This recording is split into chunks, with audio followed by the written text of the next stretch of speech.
robeklah badanku, potong-potonglah jasadku ini, tetapi jiwaku yang dilindungi benteng merah putih akan tetap hidup, tetap menuntut bela siapapun lawan yang kuhadapi. Tentara hanya mempunyai kewajiban satu, ialah mempertahankan kedaulatan negara dan menjaga keselamatannya. Kamu sekalian telah bersumpah ikhlas mati sebagai kusuma bangsa.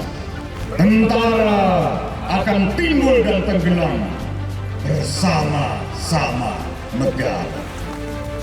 Percayalah dan yakinlah bahwa kemerdekaan suatu negara yang didirikan di atas himpunan runtuhan ribuan jiwa, harta benda dari rakyat dan bangsanya, tidak akan dapat dilenyapkan oleh manusia siapapun juga.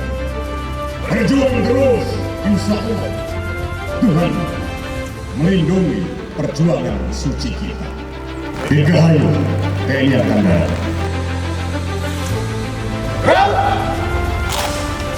Saya hormat, saya bangga, saya setia